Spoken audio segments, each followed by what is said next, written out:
자, 오늘 말씀 예수님과 동행하는 삶이라는 제목입니다. 자, 고대 그리스의 철학자 중에 여러분 이제 아리스토텔레스라는 사람이 있습니다. 자, 누가 있다고요? 예, 이름이 어렵죠. 아리스토텔레스라는 사람이 있는데 이 사람이 한 말 중에서 유명한 말이 있습니다. 그게 뭐냐면 인간은 사회적 동물이다 라는 이야기를 했어요. 들어보셨죠? 인간은 사회적 동물이다. 이게 무슨 말이냐면 인간은 혼자서 살 수 없다는 얘기예요.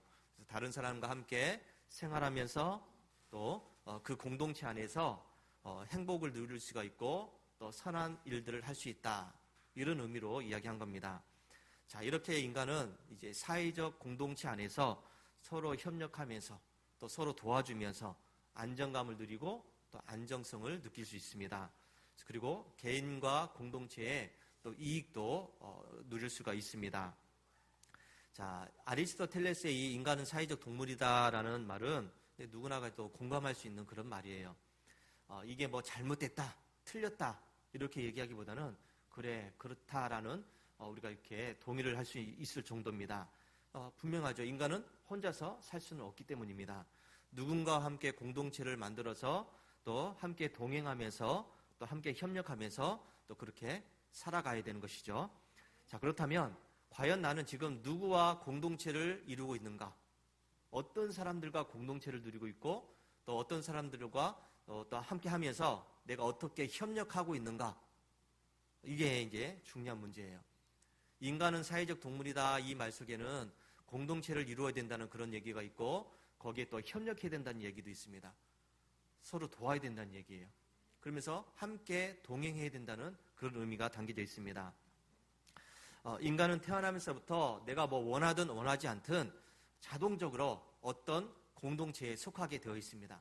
자, 응애하고 아기가 태어났습니다. 어디에 속해 있죠, 그러면?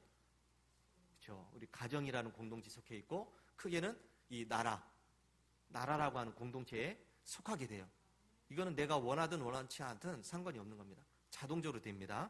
또 학교에 가면은 학교 공동체에 속하게 되고 직장에 가면 직장 공동체가 되고 뭐 뜻이 맞는 사람 또 마음이 맞는 사람 뭐 취미가 같은 사람 이런 사람들끼리 어울려서 또 공동체를 만들게 되죠. 자, 이렇게 인간은 사회생활을 하면서 다양한 공동체를 경험하게 되는데 그러면서 그 공동체에 속한 사람들과 함께 동행하면서 살아가야 됩니다. 자, 그런데 여러분 인간이 만든 이 공동체는 영원하지가 않다는 겁니다. 잘 될 것 같은데 오래가지 못해요. 서로 마음이 맞아가지고 뜻이 같아가지고 그래 너도 좋고 나도 좋고 우리 만들어서 뭐 하자 만들었습니다. 근데 시간이 지나면서 마음이 또 틀어져요. 마음이 맞지 않아요. 섭섭한 것도 생기거나 하게 되고 싸우게 되고 다투게 되고 그리고 헤어지게 됩니다. 이 분열이 생기게 되는 것이죠. 서로의 이해관계에 따라서 그 공동체가 깨지기도 한다는 것입니다. 자, 우리는 이렇게 공동체를 이룬 사람들과 동행하면서 살아가야 되는데 다른 사람들과 이렇게 동행하면서 살아간다는 것이 결코 쉬운 게 아니라는 겁니다. 요즘 핸드폰에 여러분 카카오톡이라는 것이 있습니다. 다 있어요. 카카오톡이라는 것이 있는데 여기에 보면은 그룹 채팅이라는 것이 있어요. 그룹 채팅. 그래서 이제 가족들이 모인 카톡이 있고 친구들이 모인 카톡이 있고 그리고 어떤 학교에 속한 이런 공동체가 속한 카톡이 있고 우리 교회도 이제 카톡이 있죠. 이것은 그 모임에 있는 사람들끼리 서로 이런저런 소식들을 주고받기 위해서 만든 그런 이제 카톡입니다.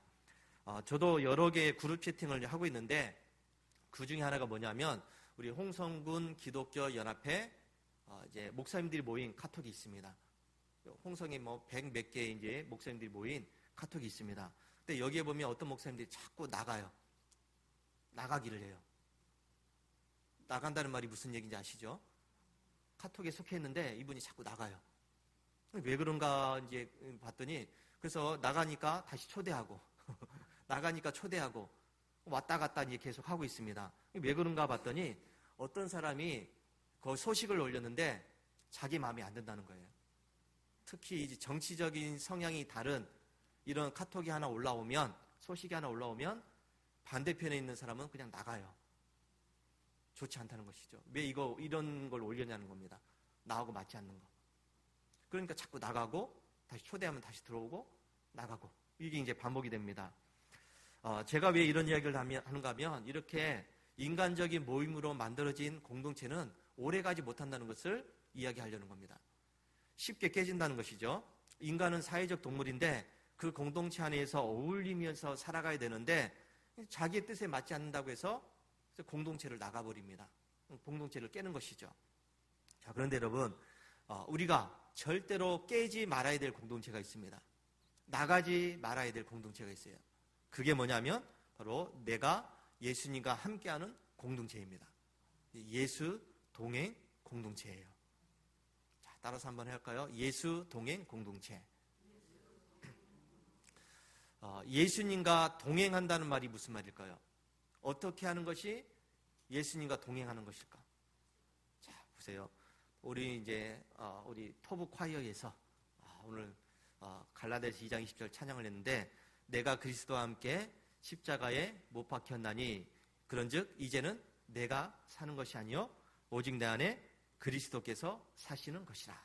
이제 갈라디아서 2장 10절입니다. 바울이 예수 동행에 대해서, 예수님과 동행한다는 것에 대해서 이 의미를 이야기합니다. 자, 내가 그리스도와 함께 십자가에 못 박혔다 그랬습니다. 이것은 내가 죽었다는 얘기예요. 예수님이 2000년 전에 십자가에서 못 박혀 죽으실 때 나도 거기에서 죽었다는 얘기예요. 그러니까 나는 지금 어떤 상태? 죽은 상태입니다. 여러분 살았습니까? 죽었습니까? 예, 죽은 상태예요. 그래서 이제는 어떻게 되었나? 그런즉 이제는 내가 사는 것이 아니요, 내가 지금 살아있지 않다는 얘기죠. 나는 여전히 죽어있고 내가 나의 삶을 사는 것이 아니라는 얘기입니다. 자, 오직 내 안에 그리스도께서 사시는 것이라. 내 안에서 누가 산다고요? 예수님이 사는 거. 나는 죽어있고 내 안에서 예수님이 살아가는 거. 이것이 바로 바울이 이야기하는 동행의 의미예요.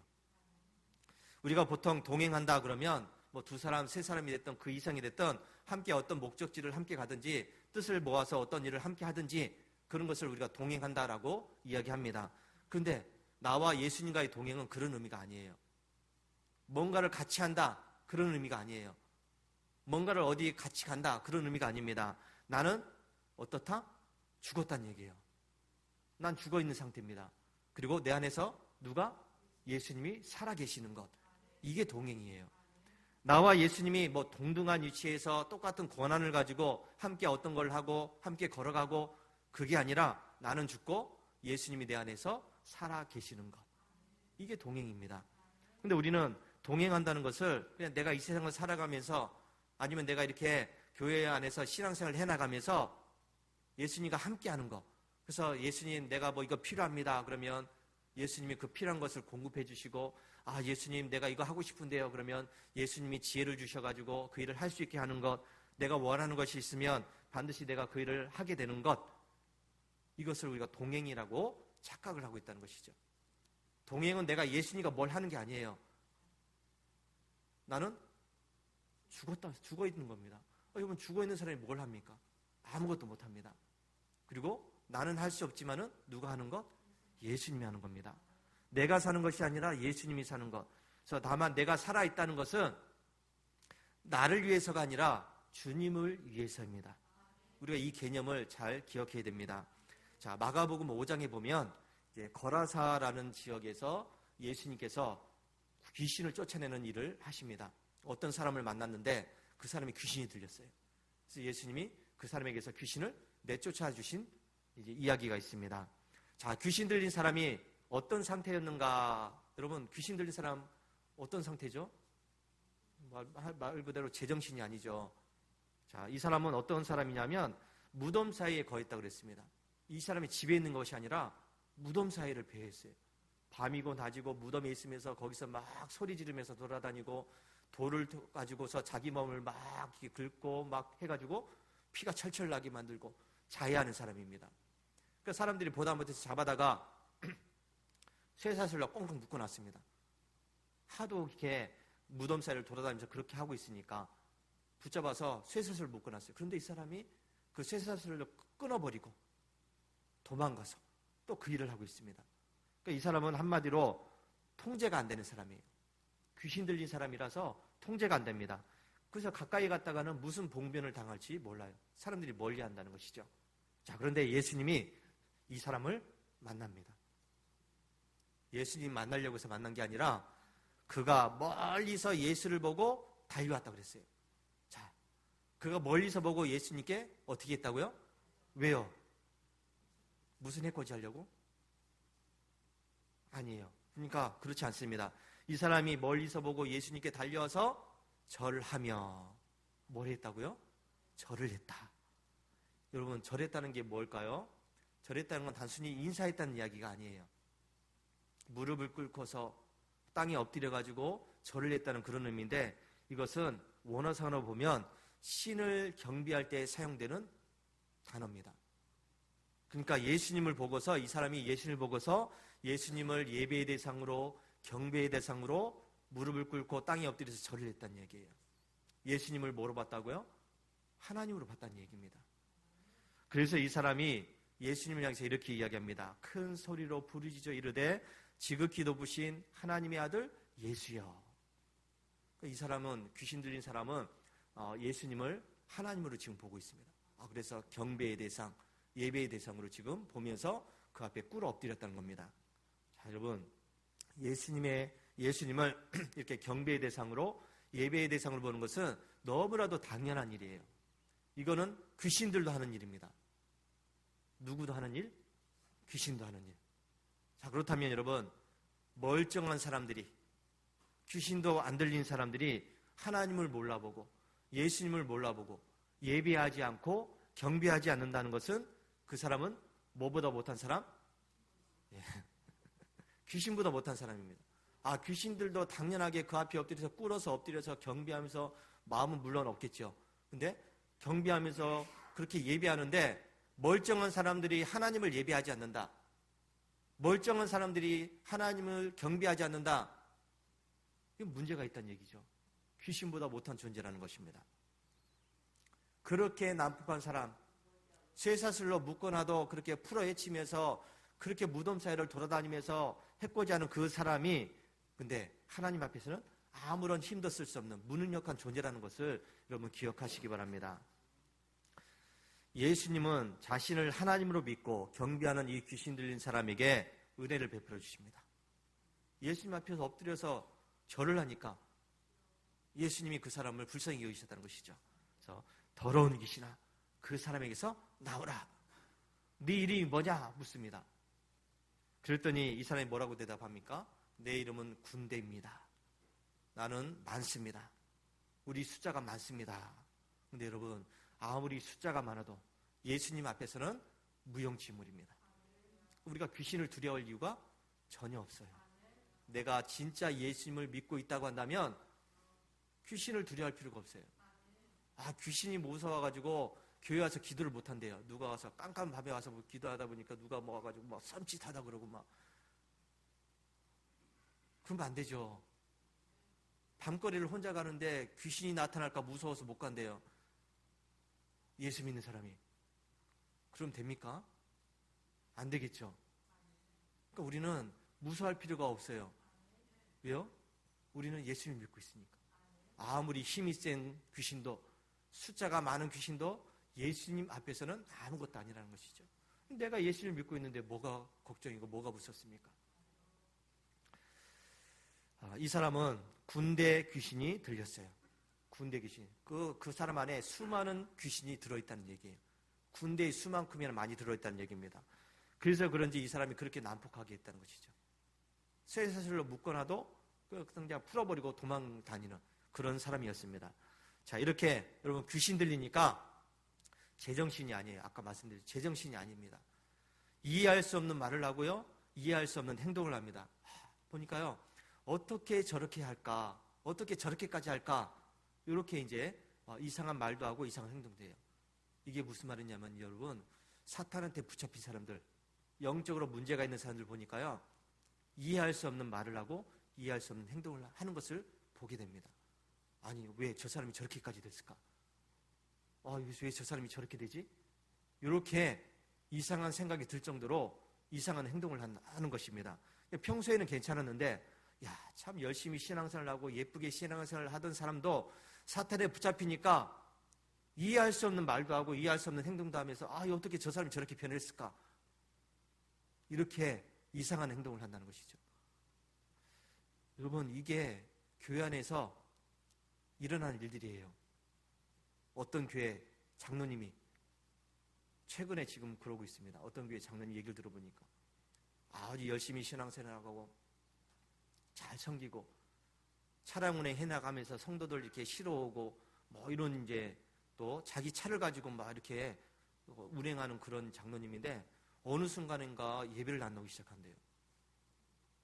기도를 안 하기 시작하는. 기도하자 그러면 그냥 눈만 감고 그냥 멀뚱멀뚱 그냥 그렇게 있다고 그래요. 이상한 행동을 했다는 것이죠. 이상한 말도 해요.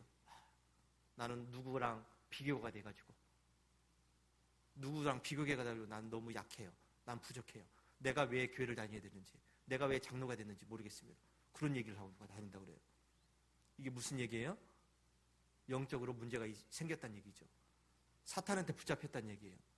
우리 교회 안에서 성도들이 자꾸 이렇게 이상한 행동을 하고 이상한 말을 하고 하면서 어떻게 저 사람이 저렇게 됐을까? 저렇게 열심히 했던 사람이, 저렇게 충성스러웠던 사람이 왜 저렇게 됐을까? 이렇게 걱정스러운 일을 하는 사람들이 있다는 겁니다. 근데 여러분, 문제가 뭐냐면 이 사람은 그게 뭐가 뭔지 몰라요. 자기가 왜 그런지 모릅니다. 못 느낍니다. 왜 그렇게 하는지 몰라요. 자기가 사탄에 잡혀서 이상해졌다는 것을 깨닫지 못해요. 그래서 그렇게 잘하던 것도 안 하려고 합니다. 할 수가 없죠. 열심히 하던 것도 게으름이 생겨서 안 하려고 그래요. 교회도 안 오고, 차량 운행하던 사람이 운행도 안 하고, 기도 그렇게 열심히 하던 사람도 기도도 안 하고, 그냥 멀쩡하게 그냥 앉아 있어요. 기도 시간에. 나 왜 그럴까? 나는 왜 이럴까? 왜 그러면서 그렇게 있어요? 신앙생활에 자꾸 여러분 펑크를 내게 됩니다. 이게 여러분 문제가 생겼다는 얘기예요. 영적인 문제가 생겼다는 얘기입니다. 이런 사람에게 필요한 분은 누구요? 예수님이십니다. 하나님이신 예수님을 만나야 제정신으로 돌아올 수가 있습니다. 혹시 내가 신앙생활의 열심을 잃어버리면서 자꾸 무덤과 같은 그런 세상으로 달려가고 있다고 한다면, 하나님의 은혜의 속박에서 자꾸 벗어나려고 하고 있다고 한다면 여러분 정신 차려야 됩니다. 깨달아야 됩니다. 하나님께로 돌아와야 될 줄로 믿습니다. 그래서 참된 자유와 참된 기쁨을 회복할 수 있게 되기를 주의 이름으로 축원합니다. 자, 예수님은 이 귀신 들린 사람에게서 수많은 귀신을 쫓아내 주셨고 참 자유를 주십니다. 이 더러운 귀신이 나가자 이 사람의 정신이 온전해졌어요. 참 다행스럽지 않습니까? 귀신 들려서 막 제정신이 아니던 사람이 사람들이 보니까 제정신이 돌아왔어요. 멀쩡해졌습니다. 자, 그리고 이 사람이 자기가 이제 제정신이 돌아오니까 예수님께 이렇게 부탁을 합니다. 예수님, 제가 이제부터 예수님과 함께 하겠습니다. 저를 좀 함께 있게 해주세요. 라고 이야기합니다. 예수님이 가시는 곳에 저도 함께 갈 것이고 예수님이 하신 일을 저도 함께 하겠습니다. 저를 좀 데리고 다녀주세요. 동행하겠다는 얘기를 합니다. 자, 이 사람은 예수님과 함께 있는 것이 너무나 좋다는 것을 알고 있어요. 예수님이 있어야 다시는 그렇게 귀신에 붙잡히지 않는다는 것을 알고 있습니다. 그래서 예수님께 부탁해요. 예수님, 제가 예수님과 늘 함께 할 수 있도록 도와주세요. 그렇게 했습니다. 그랬더니 예수님 뭐라고 했었습니까? 뭐라고 했습니까? 그래, 좋은 생각이야. 나랑 함께 가자. 아니에요. 예수님이 그냥 단칼에 거절하십니다. 허락하지 아니하시고. 오늘 우리가 읽었죠. 허락하지 아니하시고. 여러분, 예수님이 왜 거절하셨을까요? 그냥 우리가 너무 이제 그냥 보통으로 얘기하면 예수님이 이 사람을 데리고 다니시면서 사람들 보시오. 이 사람이 군대 귀신 들렸던 사람인데 내가 이 사람에서 귀신을 쫓아내서 멀쩡해졌습니다. 한번 보시오. 소위 말해서 우리가 홍보용으로 예수님이 데리고 다녔다면 참 좋았을 텐데 예수님이 그렇게 하지 않았습니다. 자, 여러분, 여기에서 우리는 이 동행의 의미를 다시 한번 생각해 볼 수가 있습니다. 동행이라고 하는 것은 내가 예수님과 함께 무엇을 하는 게 아니에요. 자, 다시요. 동행은 내가 예수님과 함께 무엇을 하는 것이 아니다. 예수님이 내 옆에 있어야 되고 나도 예수님 옆에 있어야 되고 그렇게 신앙생활을 해나가는 것이 아니다. 자, 동행은 내가 죽는 것. 동행은 내가 죽는 것. 그리고 내 안에 예수님이 사시는 것. 내가 무엇을 하는 것이 아니라 내 안에 계시는 예수님이 내 안에서 살아가시는 것입니다. 나에게 주어진 인생을 그저 내가 내 마음대로, 내가 하고 싶은 대로, 내가 바라는 대로, 내가 원하는 대로 하고 싶은 거 다 하는 것이 아니라 나는 죽고 내 안에서 예수님이 사시는 것. 이게 동행이에요. 다른 말로 하면 내가 나를 위해서 살아가는 것이 아니라 이제부터는 내가 예수님을 위해서 살아가는 것. 이게 동행입니다. 예수님과 동행한다. 오늘 찬송됐지만 주와 같이 길 가는 것. 주님과 함께 단순히 그냥 길만 같이 가는 것. 어떤 목적을 향해서 같이 가는 것. 이게 동행이 아니라 나는 죽고 예수님이 살아가시는 것. 내가 예수님 위해서 사는 것. 이게 동행이에요. 예수님과 함께 있게 해달라고 요청한 귀신 들린 사람에게서 예수님은 단칼에 놓으라고 말씀하십니다. 그리고 면서 집으로 돌아가라. 집으로 돌아가라. 주께서 내게 어떻게 큰 일을 행하사 너를 불쌍히 여기신 것을 내 가족에게 알리라. 이 말씀을 하십니다. 뭐 하라고요? 알리라. 누구를요? 누구를 알리라? 예수님을 알리라. 예수님이 어떻게 너에게 행하셨는가를 사람들에게 알리라. 즉 너를 위해서 살지 말고 누굴 위해서 살아라? 예수님 위해서 살아라. 이게 동행이에요. 예수님 내 옆에 꼭 있게 해주세요. 예수님 옆에 붙어있게 해주세요. 이게 아니라 예수님을 위해서 내가 이제부터 살아가는 것. 이게 동행이라는 것이죠. 여러분, 동행 의미를 다시 한번 잘 생각하시기 바랍니다. 내가 예수님 위해서 살아가는 것. 예수님을 따라다니면서 예수님과 함께 뭘 하는 것. 이게 동행이 아니라 나에게 주어진 이 생명이 있는 동안에 내가 예수님을 위해서 살아가는 것. 이게 동행입니다. 저와 여러분들에게 예수님께서는 새 생명을 주셨습니다. 예수를 믿음으로 우리는 구원을 받았죠. 이게 새 생명 얻은 겁니다. 내가 구원받은 것은 군대 귀신 들렸던 사람에게서 귀신이 떠나간 것만큼이나 귀한 일이에요. 놀라운 일입니다. 여러분, 저와 여러분이 예수 믿게 된 것, 이게 아무나 할 수 있는 게 아니에요. 저와 여러분이 지금 여기 앉아서 예배 드릴 수 있는 것 아무나 하는 게 아닙니다. 우리는 구원받았기 때문에 이렇게 할 수 있는 것이죠. 자, 그러면 저와 여러분 이제 구원받았습니다. 새 생명을 얻었습니다. 그렇다면 이제 우리는 예수님이 어떤 일을 행하셨는지를 사람들에게 알려야 될 책임이 있다는 것입니다. 이것이 예수님이 내 안에 사시는 것이고 예수님을 위해서 내가 살아가는 것입니다. 저와 여러분에게 주어진 인생은 나를 위해서 살라고 주어진 인생이 아니에요. 이제부터는 나를 위해서 살아야지 이게 아니에요.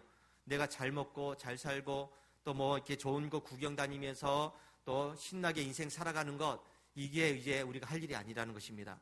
구원받은 저와 여러분들에게 이제는 나를 위해서가 아니라 예수님을 위해서 살아가야 될 줄로 믿습니다. 나는 죽고서 이제부터 내가 하고 싶은 것, 내가 원하는 것, 내가 바라는 것, 이것은 이제 죽이고 이제는 예수님이 원하시는 것을 해야 됩니다. 예수님이 나의 삶 속에서 이런 놀라운 일을 행하셨다고 사람들에게 알리는 이런 일을 해야 되는 것입니다. 예수님이 나를 구원시키셨어. 예수님이 나를 구원해 주셨어. 예수님이 나의 모든 죄를 용서해 주셨어. 예수님이 이제 나를 천국으로 인도해 주셨어. 나 이제 천국에 갈 사람이야. 이런 것을 사람들에게 알리라는 겁니다. 이게 동행입니다. 이제 우리 성도들은 예수님과의 동행하는 삶을 살아가시기 바랍니다. 이 동행의 삶을 통해서 하나님의 놀라운 역사를 경험하고 또 하나님의 크신 은혜를 경험하고 하나님의 능력을 의지할 수 있는 우리 상정교회 성도들이 되시기를 주의 이름으로 축원합니다. 할렐루야.